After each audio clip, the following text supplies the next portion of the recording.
Hello everyone! I'm back again guys for today's video po guys. Ayan ang aking bagong chef cook. Ayan po ang aking hanipay. Ayan po, nagluluto po siya ng crawfish guys.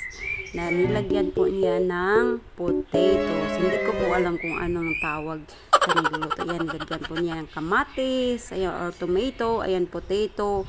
Ayan po, nagpaano na siya ng ano ba yan, onions, tsaka bay leaf, tsaka ayan, garlic, ayan po. Ilagay na po niya sa, ayan po guys. Halo lang niya. Hindi ko po alam anong tawag siya ng luto. Basta crawfish po siya guys. Nilagyan pala siya niya ng ano, kaunting tomato paste. Ayan po. Tomato paste. Ayan. Ayan po, nilagyan po niya guys ng kaunting tomato paste. Ayan po ang aking chef cook. Ayan. Yan na muna magluluto ngayon. Di masaya naman din ako. Ayan, nakapag-relax din pag may time. Ayan, di ba? Ayan po. Ayan, ano niya guys, hinalo-halo niya. Ayan, nilalagyan pala niya ng tubig dyan ng kaunti. Ayan po. Ayan po, yan na po ang resulta. Lagyan niya ng kaunting tubig. Ayan po. Tsaka, anohin niya, tatakpan niya yan para medyo maluto yung mga ingredients. Ayan. Nilagyan pala niya ng pampalasa. Ayan, or mga seasoning. Ayan po guys. Yan po ang ginamit namin na crawfish, or yung ano siya, lobster na maliliit lang po. Ayan, diba? O yan po si Sering makulit, diba? Nagkaano din sa kanya.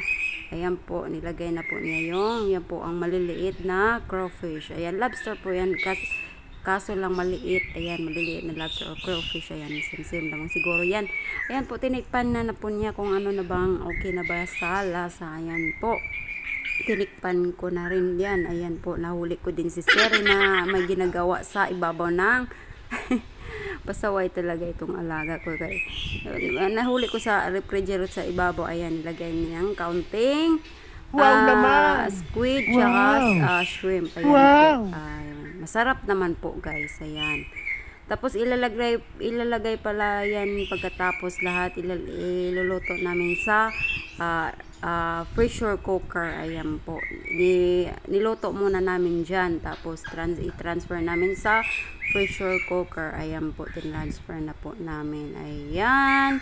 Sa pressure cooker. At saka nilalagyan ulit ng tubig para hindi siya ayan, lalagyan namin ng tubig. Ayan po, tapos pakuluan ng ilang minuto. Ayan, at ano na siya guys, malambot na yung mga ingredients. Saka yung potato, lalambot yan sa kung lulutuin natin sa air pressure cooker. Madali lang yan guys, mga ilang seconds lang yan. Kasi madali nga. Ilagyan na pala namin ulit ng pampalasa or magic. Ayan. Ayan, para lalong sumasarap ang niluluto. Ayan, diba? Masarap po yan guys. Ayan, nilagyan pala siya ng, kasi old bill para ano siya, seasoning para sa seafoods. Ayan, seafoods kasi yan. Ano, may squid, may yeah, you got that yummy,